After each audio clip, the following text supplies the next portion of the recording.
Hey everyone, it's Emma here, and you will not believe what happened to me this morning. I'm still buzzing from it, honestly. So, picture this. It's a beautiful, sunny morning, the birds are chirping. You know, one of those days that just feels full of promise. I'm all set for my usual routine, coffee in hand, ready to catch my bus. And then, I completely missed it. It just whooshed right past me as I was fumbling with my headphones. For a split second, I just stood there, completely dumbfounded. But then, something inside me just clicked. I knew the next bus was in 10 minutes, and a surge of pure, unadulterated determination washed over me. I took off running, like I was in some kind of movie montage, my backpack bouncing, the wind in my hair. It was exhilarating. I actually made it, just as the bus doors were closing, slightly out of breath, but triumphant. I just had to share this little adventure with you all. It totally made my day, and I'm still riding that wave of energy.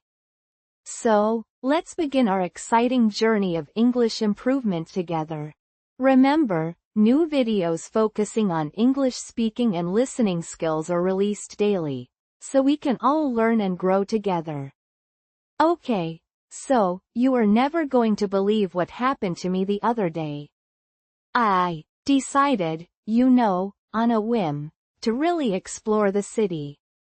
On foot. Like, properly explore it. I've lived here for, well, let's just say a while, and I realized I mostly just stick to my usual routes: work, grocery store, the occasional park visit. But truly discovering the city? Nope, not really. So, I put on my most comfortable shoes, essential, grabbed my water bottle, a little notebook, and just left. It was a Tuesday, I think? Yeah, a Tuesday. The kind of crisp, early autumn day where the air smells like fallen leaves and there's that golden light that makes everything look magical. You know the kind, right? Anyway, I started off in my neighborhood, which I thought I knew like the back of my hand. But even just walking down a side street I usually avoid, I stumbled upon this tiny little bakery. I'm talking tiny, barely bigger than my kitchen. And the smell. Oh my goodness, the smell. It was like warm bread and cinnamon and a hint of something, almost floral.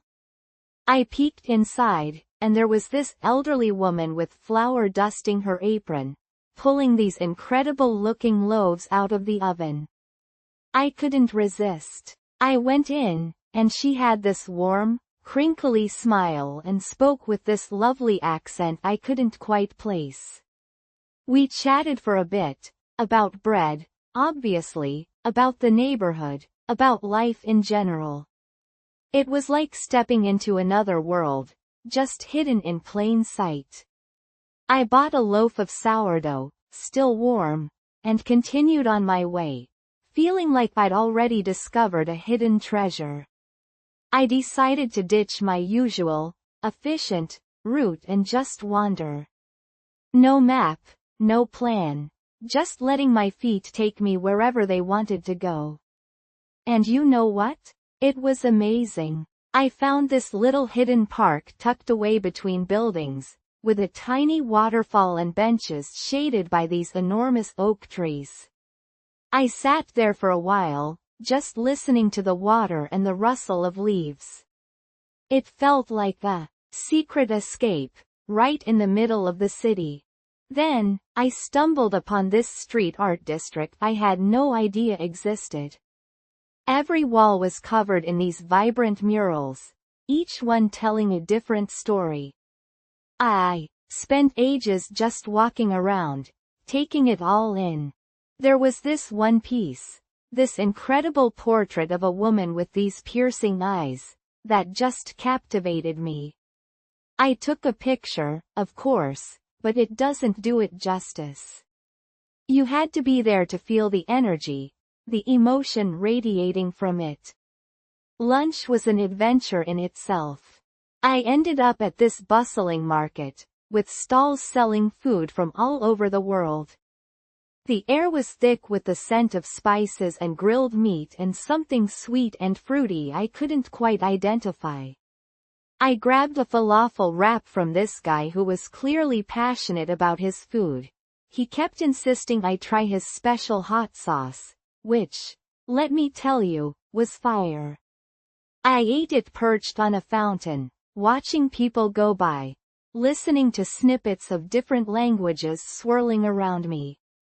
It was a sensory overload in the best possible way.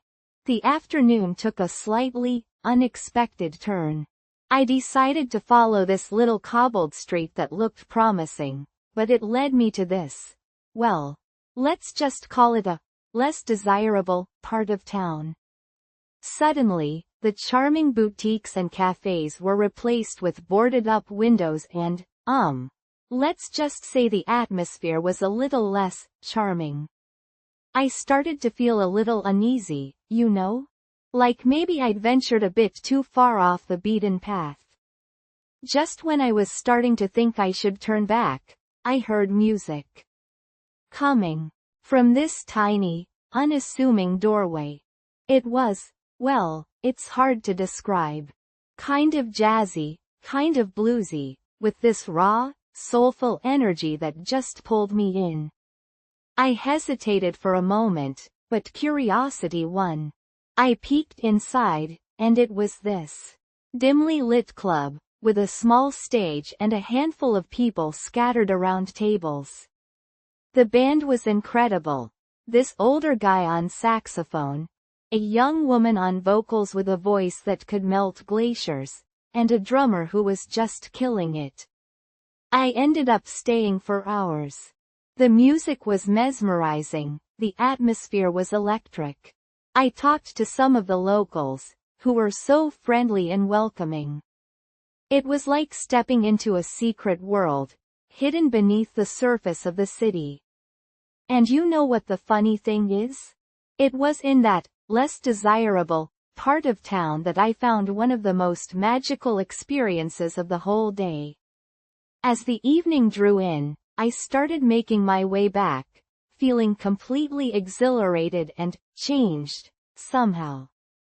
The city felt different now. Bigger, richer, more complex. I realized I had only been scratching the surface before. There were all these hidden layers, these pockets of life and culture and beauty just waiting to be discovered. Walking back through my familiar neighborhood, everything looked different. The same streets, the same buildings, but I saw them with new eyes. I noticed details I had never noticed before. The intricate carvings on a doorway, the colorful mosaic on a garden wall, the way the streetlights cast a warm glow on the wet pavement. I got home late, exhausted but buzzing with energy. My feet were aching, my clothes were slightly damp from a surprise drizzle, and I was clutching my half-eaten loaf of sourdough like a precious artifact. But you know what? It was the best day I'd had in ages. It reminded me that adventure can be found anywhere, even in the most familiar places, if you're just willing to explore. And it made me realize how much I had been missing by sticking to my usual routines. So, yeah, that's my story. Exploring the city on foot. It wasn't just about seeing new places. It was about experiencing the city in a completely new way. About slowing down, paying attention, and being open to the unexpected. It was about connecting with the heart and soul of the city, and in doing so, connecting with a part of myself I didn't even know was there. You should try it, sometime, seriously. You never know what you might discover. You know what I mean? Okay. So, picture this. It's a crisp autumn afternoon, sunlight streaming through the windows of this cute little pottery studio nestled in the woods. You know, the kind of place that smells of damp earth and possibility? Yeah, that's where I found myself, ready to conquer the world of pottery. I'd always been fascinated by it. Seeing those perfectly formed vases, those delicate teacups, I'd think, I could do that. Famous last words, right? I'd signed up for a beginner's class, mostly on a whim. I needed a break from the screen, a way to reconnect with, I don't know, something real. And the idea of getting my hands messy, creating something tangible, really appealed to me. Plus, the brochure promised inner peace, and who couldn't use a little extra dose of that, am I right? So, there I was, apron on, slightly intimidated by the giant wheel looming before me. Our instructor, this woman named Sarah with clay-covered hands and a smile that could melt glaciers, was demonstrating the centering process. It looked so effortless, the way she coaxed that lump of clay into a perfectly symmetrical cone. Easy peasy, I thought. Ha, let me tell you, it was anything but. My first attempt looked less like a cone and more like well, a lumpy blob with a serious identity crisis. It wobbled, it wiggled, it threatened to launch itself across the room. I was using all my strength just to keep it on the wheel, my arms starting to ache, clay splattering everywhere. You should have seen my face, a mixture of intense concentration and sheer panic. Sarah, bless her heart, kept calmly reassuring me, relax your shoulders, breathe, feel the clay. Easier said than done, Sarah. I must have gone through 3 or 4 lumps of clay before I managed to center something resembling a cone. It wasn't perfect, not by a long shot, but it was upright. Progress, people. Next came the opening. This, apparently, involves sticking your thumb into the center of the clay and slowly widening it to create the base of your bowl. Sounds simple enough, right? Wrong. Picture this. I've got my thumb in the clay, trying to exert just the right amount of pressure. Too much, and the whole thing collapses. Too little, and nothing happens. I'm sweating, my brow furrowed, the wheel spinning relentlessly. And then, disaster strikes. My thumb slips, goes too deep, and poof. My perfectly, almost perfectly, centered cone transforms into a clay donut. Yup. A hole right through the middle. I just stared at it for a moment, speechless. Sarah, ever the optimist, chuckled. Don't worry, she said, it happens to everyone. She then proceeded to magically reconstruct my donut back into a somewhat respectable cone. I was in awe. Pottery wizardry, I tell you. After a few more near disasters and a lot of helpful guidance from Sarah, I finally managed to create a small, slightly lopsided bowl. It wasn't pretty, but it was mine. And you know what? I was ridiculously proud of it. It was imperfect, wonky, and bore the marks of my struggle, but it was a testament to my perseverance. It was real. Then came the glazing. Oh, the choices. So many colors, so many possibilities. I ended up choosing a deep turquoise glaze, reminiscent of the ocean. I carefully dipped my little bowl into the glaze, watching it coat the clay like a silken veil. It was mesmerizing. At that moment, I felt a real connection to the process, to the material. It was more than just playing with mud, it was an act of creation. The next week, I went back to pick up my finished bowl. I was so excited, I practically skipped into the studio. And there it was, sitting on a shelf, waiting for me. My little turquoise bowl. It was even more beautiful than I had imagined. The glaze had deepened in color, giving it a rich, luminous quality. It was still slightly lopsided, of course, but that just added to its charm. I brought it home and placed it on my kitchen table. It wasn't perfect, it wouldn't win any awards, but it was a reminder of that afternoon in the woods, the smell of damp earth, the feel of clay between my fingers, the quiet satisfaction of creating something with my own two hands. You know, it's funny. I went into that pottery class looking for inner peace, and I found it, not in the perfect symmetry of the wheel or the flawless glaze, but in the messy, imperfect process itself. In the struggle, the laughter, the quiet moments of concentration. It was a reminder that sometimes the most beautiful things are born from imperfection. And you know what else? I actually use that little bowl all the time. It holds my keys, my loose change, sometimes even a small bouquet of wildflowers. Every time I see it, I'm reminded of that day, of the joy of creation, of the simple pleasure of making something with my own hands. It's a small thing, really, but it holds a lot of meaning for me.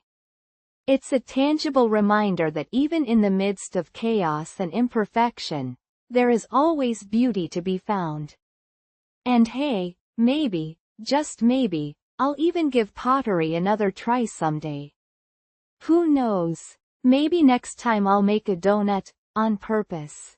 Just kidding. But seriously, it's a thought, right?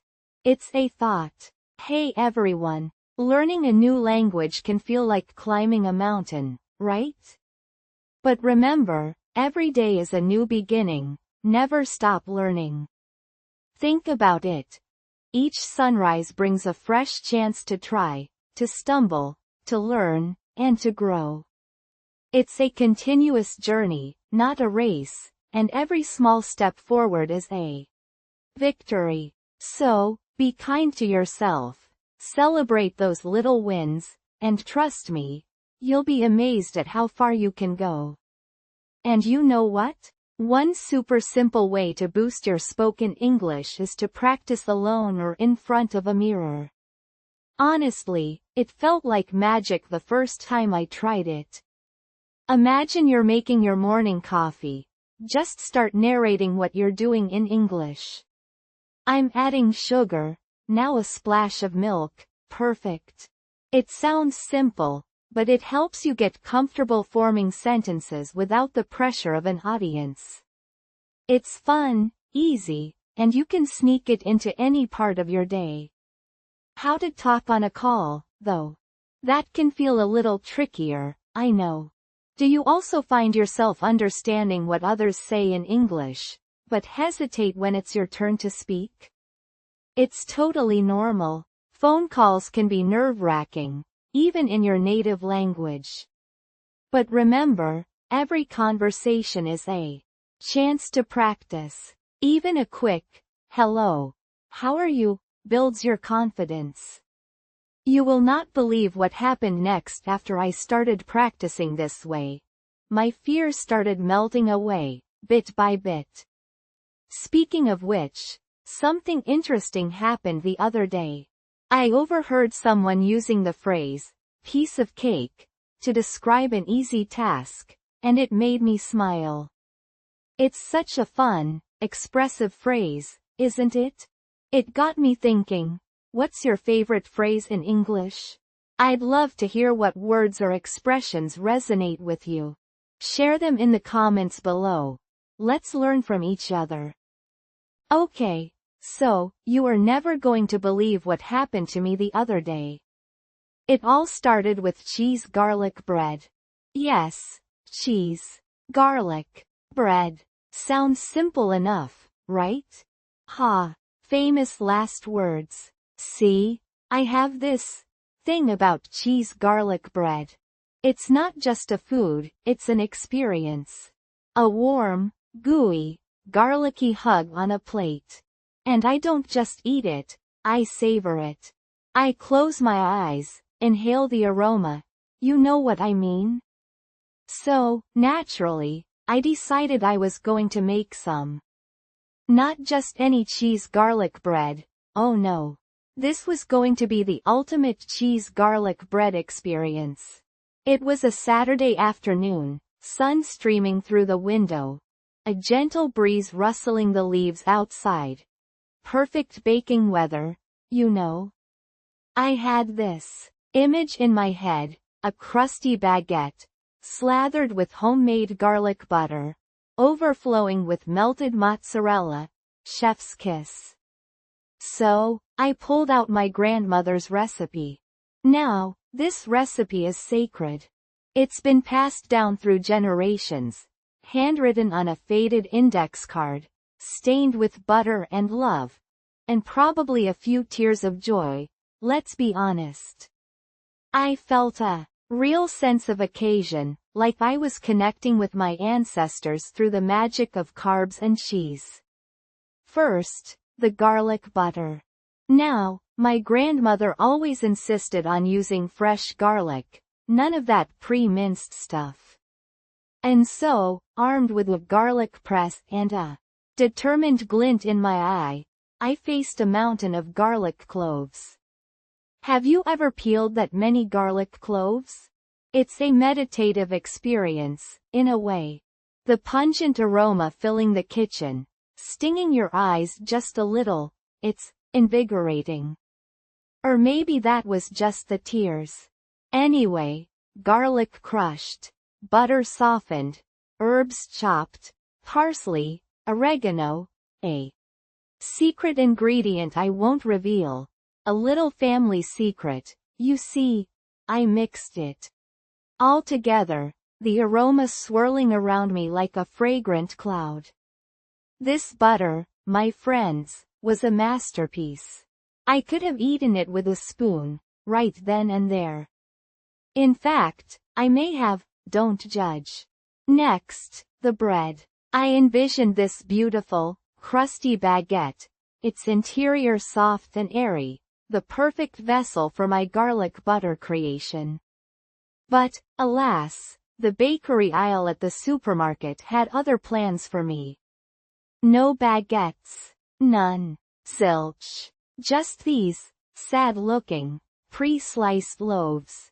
My grand vision crumbled before my eyes, like a poorly constructed gingerbread house. But I'm resourceful, right? I'm not one to be deterred by a lack of baguettes. So, I grabbed the closest thing I could find. A round sourdough loaf. Not quite what I had in mind, but it would have to do. I sliced it open, the tangy aroma of sourdough mingling with the garlicky goodness of the butter. Not a bad combination, actually. Maybe this wouldn't be a complete disaster after all. I slathered the bread with the garlic butter, every nook and cranny filled with that delicious concoction. Then came the cheese. Now, my grandmother's recipe called for a simple mozzarella, but I felt a little adventurous. I decided to add a layer of sharp cheddar, for a bit of a tang. And maybe, just maybe, a sprinkle of Parmesan, for good measure. Because why not? You only live once, right? Into the oven it went, nestled snugly on a baking sheet. I set the timer and waited, my stomach rumbling in anticipation. The aroma that filled the kitchen was intoxicating. Garlic, herbs, melting cheese, baking bread, it was pure heaven. I could practically taste the finished product. Guess what happened next? The smoke alarm went off. Yes, the smoke alarm. Apparently, my sprinkle of Parmesan had been a little enthusiastic. And now, it was burning merrily on the bottom of the oven, sending plumes of acrid smoke billowing through the kitchen. Panic ensued. I flung open the oven door, fanning away the smoke, grabbing the baking sheet with oven mitts that were slightly too thin, ouch, and setting it down on the counter with a thud. The cheese garlic bread, well, it wasn't exactly what I had envisioned. The edges were a little charred. Okay, a lot charred. And the parmesan, well, let's just say it had achieved a new level of crispiness. I stood there, staring at my creation, a mix of disappointment and amusement swirling within me.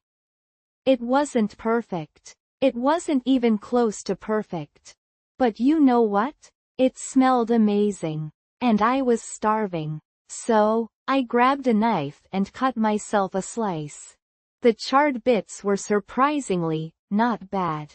They added a smoky flavor that actually complemented the garlic and cheese. And the inside? Oh, the inside was perfect. Soft, warm, gooey, garlicky, just as I had imagined. I sat down at the kitchen table, my slightly burnt, slightly improvised cheese garlic bread on a plate in front of me. And I ate, slowly, savoring every bite. It wasn't the picture-perfect masterpiece I had envisioned, but it was delicious. It was real. It was mine. And you know what? It reminded me of something. Life, like cheese garlic bread, doesn't always turn out the way we plan. Sometimes, the baguette is missing, the parmesan burns, and the smoke alarm goes off. But even in those moments of imperfection, there is beauty. There is flavor. There is a story to be told. So, the next time you're craving cheese garlic bread, don't be afraid to experiment. Don't be afraid to make mistakes. Embrace the imperfections. Because sometimes, the most delicious things in life are the ones that don't quite go according to plan. And hey, if the smoke alarm goes off, it just adds to the story, right? Right. Now, if you'll excuse me, I'm suddenly craving cheese garlic bread again. Maybe this time I'll try it with Gouda. What do you think? Okay, so, you are never going to believe what happened when I tried to make chocolate truffles. Like, never. I had this vision, right? This picture-perfect scene in my head of me, effortlessly whipping up these decadent, glossy little spheres of chocolatey heaven. You know, like those fancy truffles you see in the little gold boxes? Yeah, those. I wanted to be that person. It all started innocently enough. I'd seen this recipe online. Looked super easy, barely an inconvenience, you know? Simple 3-ingredient chocolate, truffles, famous last words, honestly. The ingredients: heavy cream, dark chocolate, and cocoa powder. Boom. That's it. I'm thinking, okay, I can totally handle this. I'm basically a chocolatier already, in my mind. I even put on my cute apron, the one with the little cupcakes on it. You know, getting into character. So, first step. Heat the heavy cream. Easy peasy. I pour the cream into a saucepan, put it on the stove, and promptly get distracted by a particularly compelling Instagram reel about a cat playing the piano. Don't judge, okay? The cat was talented. Anyway, by the time I snap back to reality, the cream isn't just simmering, it's practically doing a volcanic impression. Bubbles everywhere. I yank it off the heat, heart racing, kitchen slightly smoky. Disaster averted, for now. Next step. Pour the hot cream over the meticulously chopped dark chocolate. Now, I'd like to tell you I had beautifully, evenly chopped dark chocolate, like little chocolate soldiers all lined up and ready for their creamy bath. But the truth is, my chopping skills are questionable. Some pieces were big, some were small, Some were practically shavings. It looked like a chocolate explosion in a miniature lumberyard. Not quite Instagram worthy. But whatever, right? It's the taste that matters. I pour the hot cream over the chaotic chocolate landscape and nothing. Just a steaming pile of cream and chocolate shards. The recipe said it would melt smoothly. Mine just sat there, staring back at me defiantly.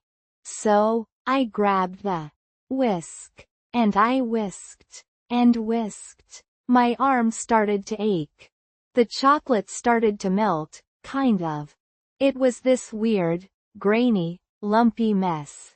Not the silky, smooth ganache I'd envisioned. Panic started to creep in. But I'm not a quitter. I kept whisking. I coaxed. I pleaded. I even whispered. Sweet nothings to the chocolate, don't tell anyone. And finally, it started to come together. It wasn't perfect, still a little grainy, but it was workable. I covered it with cling wrap, pressing it directly onto the surface like the recipe instructed, and stuck it in the fridge. Victory. Or so I thought. Fast forward a few hours. Time to roll the truffles. I take the ganache out of the fridge. It's hard. Like, really hard. I try to scoop it with a spoon. The spoon bends. I try using my fingers. My fingers feel like they're about to freeze off. This is not going as planned. What do? I do what any rational person would do in this situation. I Google, ganache too hard. Turns out, I'm not alone. Apparently, this happens. People on the internet, bless their hearts, suggested gently warming the ganache. So, back to the saucepan it went, this time over a double boiler. Very carefully, very slowly, I melted the ganache until it was scoopable again. It was a little softer than ideal, a little melty, but hey, at this point, I was just grateful it wasn't a solid block of chocolate. Now, the rolling. This, I thought, would be the easy part. Scoop, roll, done. Right? Wrong. So wrong. The ganache was sticky. Like, ridiculously sticky. It clung to my hands, it clung to the spoon, it clung to everything except itself. My perfectly round truffle visions were crumbling before my eyes. Instead of neat little spheres, I had these amorphous blobs. They looked less like gourmet truffles and more like chocolate meteorites that had crash-landed on my kitchen counter. But you know what? I was determined. I persevered. I rolled those sticky, messy blobs in cocoa powder, trying to give them some semblance of respectability. They were still ugly. They were still misshapen. But they were mine. I lined them up on a plate, these little chocolate monsters I had created, and stood back to admire my handiwork. They weren't pretty, not even close. But you know what? They smelled amazing. That rich, dark chocolate aroma filled the kitchen. I couldn't resist. I popped one in my mouth. And they were delicious. Seriously. Like, surprisingly delicious. All that struggle, all that frustration, all those near disasters, it was worth it. They weren't perfect, but they were good. And they were mine. I had made them. Me. The girl who almost set her kitchen on fire while heating heavy cream.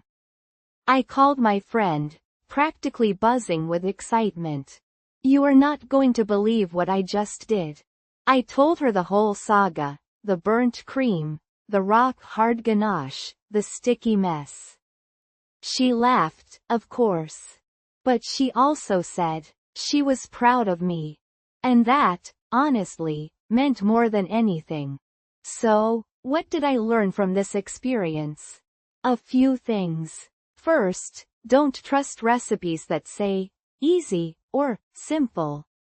They're lying. Second, always pay attention when you're heating things on the stove. Third, even disasters can be delicious. And fourth, sometimes, the most imperfect things are the ones that bring the most joy. I mean, sure, I didn't end up with those picture-perfect truffles. But I ended up with a story. A story about a girl, a cat playing the piano, and a batch of the ugliest, most delicious chocolate truffles in the world. And sometimes, that's even better. You know what I mean? So, next time you see those fancy truffles in the gold boxes, just remember my story. And maybe try making your own. Just, maybe keep a fire extinguisher handy. Just in case. Hey everyone, learning a new language can feel like climbing a mountain, right? But guess what? Small efforts every day lead to big achievements. Think about it. Just like how a few steps each day eventually take you to the summit, practicing a little English daily will bring you closer to fluency. It's not about overnight miracles, it's about the consistent journey. You've already started, and that's amazing. Believe in yourself, because I do. And you know what? Speaking practice can be super fun and easy to fit into your daily routine. Have you thought about chatting with a friend on a video call? It could be while you're both cooking dinner, or even during a walk, just casual and relaxed. It's a fantastic way to build confidence and practice in a comfortable environment. You will not believe how much you can improve by just chatting away. How to talk at a store, ordering food, or asking for directions. We've all been there, feeling that little flutter of nervousness. Do you also find yourself understanding what others say in English, but hesitate when it's your turn to speak? It's totally normal. Every learner goes through this. Just remember, each small interaction is a victory, a step forward on your language adventure. Speaking of adventures, I had a funny experience the other day trying to order a coffee in English. Let's just say it involved a lot of hand gestures. It got me thinking. Have you tried speaking English with a stranger? I know it can be a little daunting at first, but sometimes the most unexpected conversations turn out to be the most rewarding. Share your experiences in the comments below. I'd love to hear them. Okay, so, you are never going to believe this story. Grab a cuppa, settle in, because this is a long one. It's about the time I got properly, gloriously, ridiculously lost. Not just, oops, wrong turn, lost. I'm talking, where am I, who am I, is this even Earth anymore, lost. In a city, a big one. See, I've always prided myself on my sense of direction. I'm like a human compass, always knowing which way is north. Or so I thought. This incident, well, it humbled me. Shattered my navigational ego into a million tiny, lost little pieces. It all started with the conference. Super boring stuff. Corporate jargon flying around like confused pigeons. Anyway, it was in Chicago, a city I'd never been to before. I'd flown in the day before, checked into my hotel. One of those massive, impersonal places where every corridor looks exactly the same, and promptly decided to explore. You know how you get that itch, that need to wander, when you're in a new place? That's me. So, armed with my trusty, phone and what I thought was a fully charged battery, I set off. The afternoon was glorious. Crisp autumn air, that specific smell of fallen leaves and city exhaust. You know, that weird but somehow comforting urban aroma? The sun was shining, street musicians were serenading passers-by with jazzy tunes, and I was soaking it all in. I wandered through Millennium Park, gawped at the Bean. Who wouldn't? And just generally let myself get happily absorbed by the city's energy. I found myself in this amazing little neighborhood, all brownstones and quirky independent shops. The kind of place that whispers stories of hidden gardens and eccentric artists. I ducked into a bookstore, the kind with overflowing shelves and that lovely old book smell. I spent probably an hour just browsing, completely lost in time and literary worlds. I even bought a first edition of a poetry collection I'd been hunting for, a real gem. That's when I realized how late it was getting. The sun was starting to dip below the buildings, casting long, dramatic shadows. Time to head back to the hotel, I thought. Easy peasy. I had my phone, right? Wrong. Dead. Completely, utterly, lifelessly dead. My trusty companion, my digital guide, my lifeline, had abandoned me. Panic started to gnaw at the edges of my happy exploration buzz. Okay, no problem, I told myself. I'm good with directions. I just need to retrace my steps. Except, which way were my steps? Suddenly, every street looked the same. All those charming brownstones now seemed to mock me with their identical facades. The jazzy music was gone, replaced by the less melodious sounds of rush-hour traffic. I walked and walked, and walked. Asking for directions became a humiliating exercise in futility. Excuse me, do you know how to get to, well, actually, I'm not quite sure where I need to get to, but it's a big hotel, with, lots of rooms? Blank stares. Helpful suggestions that led me down even more confusing streets. I started to feel like I was in one of those Escher paintings, endlessly climbing stairs that led nowhere. At one point, I ended up in what I can only describe as an industrial wasteland. Deserted warehouses, chain link fences, the faint smell of something vaguely chemical in the air. This was definitely not the charming neighborhood I'd started in. Where was the Bean? Where were the jazzy musicians? Where was civilization? Hunger started to set in. Thirst. A growing sense of despair. I pictured myself sleeping under a bridge, befriending a family of rats, becoming a local urban legend, the Lost Lady of Chicago. Then, just as I was about to give up and start building my cardboard box mansion, I saw it. A glimmer of hope in the concrete jungle. A small, brightly lit bodega on a corner. It looked like a beacon, a portal to another dimension. I practically ran inside. The owner, a kind-faced woman with a warm smile, looked at me with a mixture of amusement and pity. I must have looked a sight.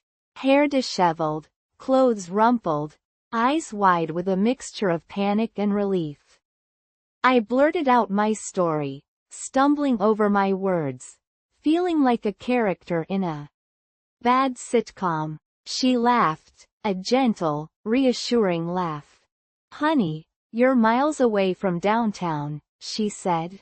You took a wrong turn, several wrong turns, it seems. She offered me a bottle of water and a bag of chips, which, let me tell you, tasted like the finest gourmet meal I'd ever had. Then, she pointed me towards a bus stop. Take the number 22, she said. It'll get you back to the Magnificent Mile. From there, you can find your way. The bus ride back was surreal. I sat there, munching on my chips, watching the city lights blur past, feeling a strange mix of exhaustion, relief, and amusement. I mean, what else could you do but laugh at the absurdity of it all? Finally, I saw it. My hotel, rising up like a gleaming skyscraper in the distance. It felt like seeing an old friend after a long, arduous journey. I practically skipped into the lobby, feeling like a conquering hero returning from battle. The concierge, a perfectly coiffed man with a perpetually bored expression, raised an eyebrow at my appearance. "Rough day, ma'am?" he asked dryly. "You have no idea," I muttered, heading towards the elevator, a small smile playing on my lips. So, yeah, that's the story of how I got spectacularly lost in Chicago. It taught me a few things. Always charge your phone. Don't trust your infallible sense of direction. And, most importantly, there's always kindness to be found, even in the most unexpected places. Oh, and Chicago? I love you, but please, next time I visit, I'm bringing a GPS tracker and a whole pack of spare batteries. You know what I mean? It's a beautiful city, but it definitely has a mischievous side, waiting to lead unsuspecting explorers like me on a wild goose chase. Now, tell me your craziest travel story. I bet it can't top this one, though. Just saying. Winking face. Okay. So, you know how sometimes you get these urges? Like, out of the blue? Well, last spring, I got this overwhelming urge to garden. I mean, really garden. Not just pot a couple of herbs on the windowsill, which, let's be honest, usually end up tragically withered within a month, looking like sad little brown ghosts. No, this was a full-blown, earth under my fingernails, grow my own tomatoes kind of urge. Now, here's the thing. I've never gardened before. Like, ever. My thumbs are, shall we say, less than green. More like, beige? Maybe even a sort of unsettling gray. So this whole gardening ambition was, in retrospect, slightly audacious. But, you know, sometimes you just gotta go with the flow, right? So, armed with boundless enthusiasm and absolutely zero experience, I marched myself down to the local garden center. Oh my goodness, the smells. That earthy, peaty scent mixed with the sweetness of blooming flowers. It was intoxicating. I wandered around, wide-eyed, like a kid in a candy store. There were rows and rows of tiny seedlings, all promising future bounty. Tomatoes, peppers, cucumbers, herbs. The possibilities seemed endless. I grabbed the cart, and, well, let's just say I got a little carried away. I filled it with everything that caught my eye: basil, rosemary, thyme, parsley, 2 different kinds of tomatoes, zucchini, bell peppers. I even threw in a packet of sunflower seeds because, well, who doesn't love sunflowers? It was like a miniature jungle on wheels. Back home, I surveyed my tiny backyard. It wasn't much, just a small patch of grass bordered by a rickety wooden fence. But in my mind, I saw a vibrant, flourishing vegetable garden, bursting with life and color. I could practically taste the sun-ripened tomatoes, warm from the vine. The first hurdle, I quickly realized, was the actual ground. It was hard, compacted, and frankly, not very inviting. My initial digging attempts resulted in more frustration than progress. I felt like I was trying to excavate concrete with a teaspoon. So, after about an hour of struggling, and with my back screaming in protest, I caved and borrowed my neighbor's tiller. Let me tell you, that thing was a beast. It roared to life, vibrating with power, and within minutes, my stubbornly hard ground had transformed into a bed of soft, crumbly soil. I felt like a superhero wielding a magic earth-moving wand. It was incredibly satisfying. Then came the planting. Now, remember, I had absolutely no idea what I was doing. I vaguely remembered something about spacing and sunlight, but the specifics were hazy. So, I basically just winged it. I dug little holes, popped in the seedlings, patted the soil around them, and hoped for the best. It was a chaotic, haphazard process, but also strangely therapeutic.